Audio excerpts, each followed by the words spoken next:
quiebra de bancos en Estados Unidos no es como que se vea todos los días. Sergio Sarmiento, Sergio, ¿cómo te va? Manuel, desafortunadamente lo hemos visto a lo largo de los años en varias ocasiones y ahora puede ser muy doloroso para la economía de Estados Unidos y también pegarnos a nosotros. Pues sí, tiene impacto en todo el mundo, en algunos lugares más que en otros. Carlos Mota, hola, ¿qué tal? Buenas noches. Muy buenas noches. Jorge Fernández Menéndez. Jorge. Manuel, Sergio, Carlos, un placer como siempre. Muy buenas noches.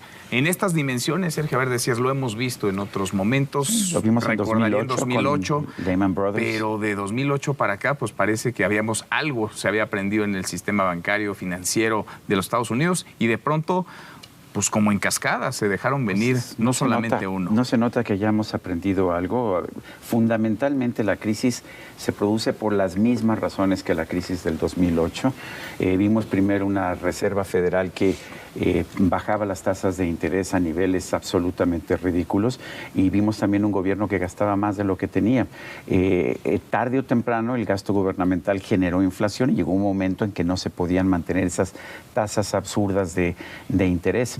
Y bueno, pues esto genera inflación, obliga a una alza brusca de las tasas de interés que ha realizado la Reserva Federal y parece que eso es muy fácil, pero no, cuando tienes fluctuaciones muy importantes en las tasas de interés sueles generar quiebras bancarias. Lo vimos en 2008, lo estamos viendo ahora, lo vimos en México en 1995 y además añádele que los directivos de el Silicon Valley Bank, que es el banco que quebró el viernes pasado, pues parece que nunca se enteraron de que la Reserva Federal estaba planeando subir las tasas de interés. Entonces mantuvieron buena parte de sus reservas, estaban en bonos del Tesoro a 10 años o en bonos privados que estaban respaldados por hipotecas también a 10 años.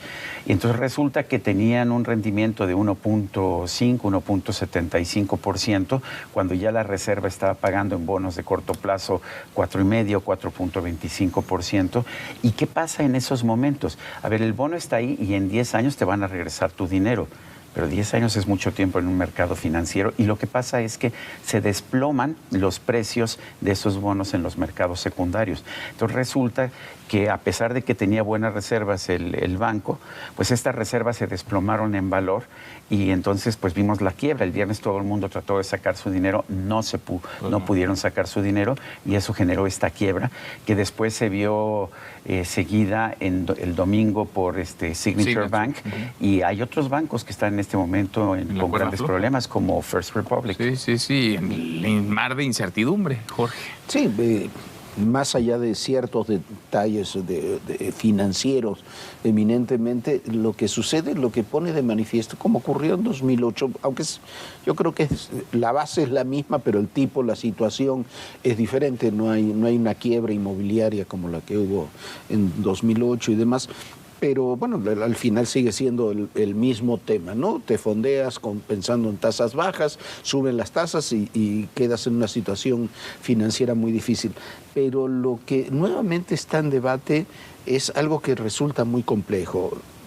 Ante una situación de quiebra como esta, el Estado debe rescatar los bancos, debe rescatar a los inversionistas, debe, como se hizo, pero luego uno lee lo que dijo Biden finalmente, ¿van a rescatar o no van a rescatar? ¿Hasta qué punto van a rescatar? Van a rescatar, pero están diciendo que no van a rescatar, claro, pero ya anunciaron que van a rescatar a todos los depositantes. Si es el Silicon Valley Bank, si eso se amplía a otros bancos, van a rescatar a todos los bancos. No hay dinero que alcance. No hay dinero que alcance. ¿Qué va a suceder con, por ejemplo, los bancos europeos? Sabadell, por ejemplo, en España hoy estuvieron en una situación muy difícil.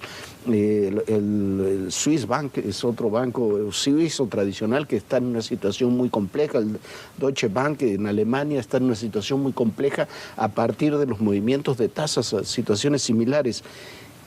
El riesgo es que el sistema sigue siendo muy volátil y es muy volátil porque además el retiro de depósitos en muchos casos se hace simplemente no por una decisión humana, sino por algoritmos que ante una situación financiera determinada, ciertos fondos de inversión automáticamente comienzan a retirar los depósitos y se vive esta cascada, digamos, que es lo que provoca en un día que colapse el el número 16 de los 16avos bancos de los Estados Unidos. Me parece que eso es quizás de los puntos que tenemos que reflexionar. Como ustedes decían, hemos aprendido muy poco de hace 15 años, del 2008, de lo que ha sucedido. Y me parece que las consecuencias que tuvo la crisis del 2008 todavía en buena parte del mundo no se han subsanado y corremos el riesgo sin esa proporción. No creo que vayamos a tener ni remotamente una crisis de esa profundidad, pero sí va a haber daños muy grandes. Y pasa por manejos irresponsables de políticas financieras públicas. Carlos, ¿cómo lo ves? Yo creo que el riesgo sigue ahí. El riesgo es muy latente. Hoy están cayendo ya los mercados. Hoy martes en Asia están cayendo fuertemente los mercados en Japón y tal. Y a mí me parece que aquí hay buena parte de culpabilidad de los reguladores y los supervisores bancarios que no vieron las señales de la exposición al riesgo que tenía este banco de Silicon Valley. A diferencia de 2008, donde tuvimos malos juicios por parte de las agencias calificadoras respecto a los papeles en donde estaban invertidos los bancos, ahora tenemos una situación donde no necesariamente podemos hablar de una negligencia atroz de parte de este banco, porque a lo mejor fue imprudente, pero no estaba, digamos, su exposición más que efectivamente, como dice Sergio, en estos bonos de largo plazo. Y se supone que son los más seguros. Exacto, pero y casi en este caso uno podría decir, oye, aquí la culpa es del gobierno, ¿no? Digamos, de todo el sistema financiero por andar subiendo las tasas, como decías, de manera tan abrupta. O por bajarlas en exceso en un principio y después subirlas de manera abrupta. El banco tenía que tener pues comités de riesgo, comités prudenciales, ahí índices de capitalización bien medidos, calibrados. Esto parece que no ocurrió y por supuesto que hay responsabilidad de esta gente que además el CEO sacó dinero unos días antes y otro inversionista también famoso 2 semanas antes sacó su dinero, pero no es que hubiera, digamos, una negligencia en el tipo de inversiones porque efectivamente eran bonos del Tesoro. Lo que estamos viendo es un riesgo del sistema como opera y opera con estos movimientos, con estas fluctuaciones. Hoy el presidente Biden en la mañana le estaba tratando de echar la culpa a Donald Trump por haber relajado las reglamentaciones con las que tienen que cumplir los bancos. Yo escuchaba esto y decía, bueno, pues sí, las relajó y efectivamente esto impulsó la economía en su momento. Pero bueno, Biden ya lleva ahí más de 2 años. ¿Por qué no las apretó de nueva cuenta en estos 20 y tantos meses que lleva ahí?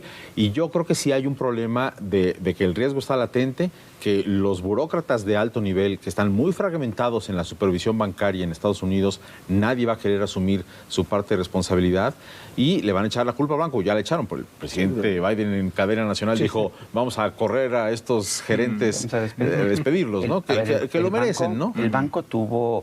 Por supuesto, el banco debió haber sabido desde hace 2 años, el presidente de la Reserva Federal ha dicho que iba a subir las tasas de interés. El banco sabía cuánto tenía en bonos de largo plazo y deben entender los ejecutivos bancarios qué significa que suban las tasas de interés cuando tú tienes bonos de largo plazo.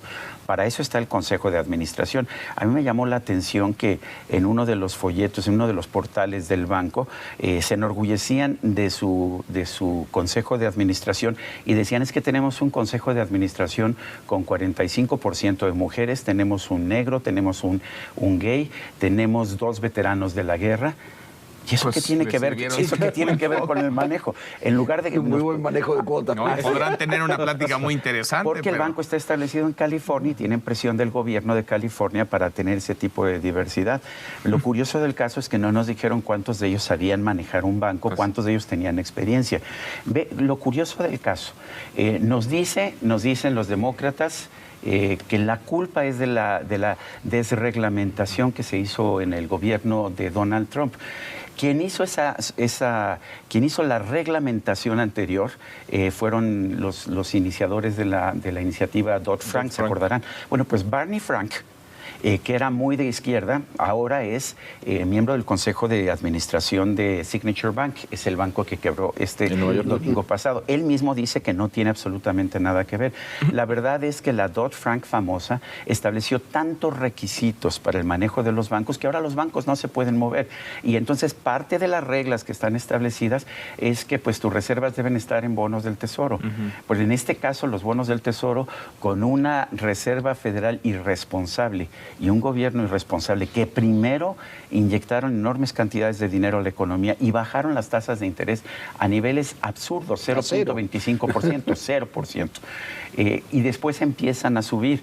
Bueno, pues por supuesto que esto va a generar problemas, pero quien solamente lo pueden entender quienes tienen experiencia. Ahora, si empiezas ya a designar funcionarios gubernamentales o miembros de consejos de administración por cuotas de género o por cuotas de raza, pues a lo mejor te estás quedando desprotegido o te está pasando lo que decía Warren Buffett. ¿Te acuerdas lo que decía Warren Buffett?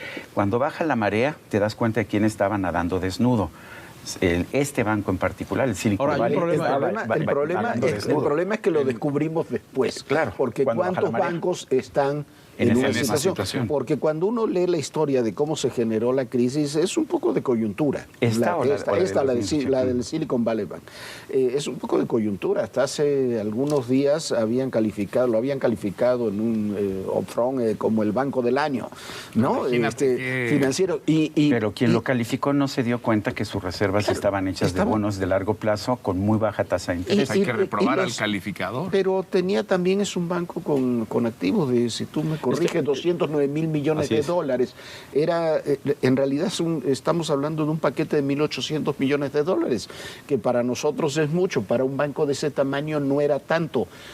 Pero precisamente por las reglamentaciones que tuvieron que informar, JP Morgan es la que informa que prácticamente tenía esa pérdida de 1.800 millones de dólares y es el que provoca la cascada. Claro, porque salen a levantar ese capital y todo el mundo dice, ¿por qué está levantando capital? Es que tiene un problema ahí de liquidez. Entonces retiro mi dinero. Hay un problema fundamental que yo creo que tiene que ver más bien con el sistema, y es que el entramado de supervisión y regulación está tan fragmentado en los Estados Unidos que no es capaz de nombrar, no podemos fácilmente decir el responsable es fulano, es esta agencia supervisora, porque hay supervisores a nivel estatal, supervisores a nivel federal, el Banco de la Reserva Federal, y además hay como 4.500 bancos en la Unión Americana. Aquí tenemos 40, ahí hay 4.500. El regulador, en este caso en particular, era el Estado de California. Que tiene problema con varios bancos. No, y además, entonces los bancos se concentran localmente, lo cual es lógico, ¿no? En una región, en un sector, como en este caso el sector tecnológico, y pues tienen la ceguera que les da la frontera de la industria en la que se concentraron, o el estado o los estados geográficamente donde están operando. Y eso tristemente no se ve cuando sus activos están relacionados con todo el sistema bancario estadounidense. Ahora estamos viendo la punta del iceberg, es decir, pueden venir muchos otros, puede venir algo que impacte en buena medida al mundo entero, porque el riesgo está ahí. Hasta ahora como que hay incertidumbre, ¿no? Los mercados están nerviosos y no sepamos cómo están las reservas de los otros bancos. Estamos viendo algunos bancos bajo ataque muy fuerte. First Republic es el que está... Cayó 50% su acción. Eso es. Y bueno, estamos viendo, sí, un momento complicado. La verdad es que quienes saben realmente cómo están sus reservas son los miembros del Consejo de Administración y en todo caso los reguladores. Pero si no se dieron cuenta en el caso del Silicon Valley Bank, pues me da la impresión de que no han estado cumpliendo con su responsabilidad, como en el caso del Consejo de Administración de este banco, del Silicon Valley. ¿Cómo es posible que su consejo de administración no supiera que tenían esta fragilidad? Pero me imagino ahora tendrán que revisar hay un tema de esencia que es un problema fundamental, y es que en Estados Unidos se considera que los bonos del Tesoro, los bonos de Estados Unidos son libres de riesgo, y eso es lo que sostiene al sistema financiero global. Y en esa circunstancia, pues claro, cuando estás invertido en bonos del Tesoro, pues estás libre de riesgo. El problema es que con esta subida de tasas bajó el precio de los bonos, y entonces, claro, tu hoja de balance se hizo súper pequeñita, y con ese dinero no puedes respaldar todos los pasivos que tienes. Y la forma en que están rescatando el FOBAPROA de este banco es fundamentalmente, está entrando el gobierno, la Reserva Federal, y están diciendo, te voy a tomar tus bonos a valor de libro, a valor par, a valor de libro, que es lo que decimos aquí en México, lo cual es un fraude en realidad. Significa porque eso se deberían tomar a valor de mercado, es lo que te dice siempre la regla en materia de cómo evalúas una reserva de un banco. Entonces, si los toma el gobierno a valor par, a valor en libros, realmente lo que está es dándole un subsidio.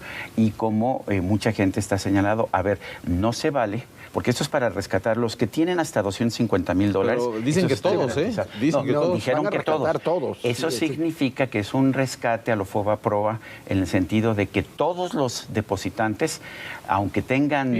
Lo cual está siendo, ¿Qué dineral va a lo cual está costar siendo eso? fuertemente criticado porque esa no era la regla. Claro, la regla que están todos cambiando la regla, sabíamos, sí. claro, cambian la regla a la mitad del juego. Y lo que decían los especialistas, que entonces estás prácticamente... Estás subsidiando a los ricos, No, los y pobres estás... o la gente que paga el seguro bancario, los bancos que sí han cumplido con los reglamentos están subsidiando a los multimillonarios que tienen 500, 600 millones en el banco.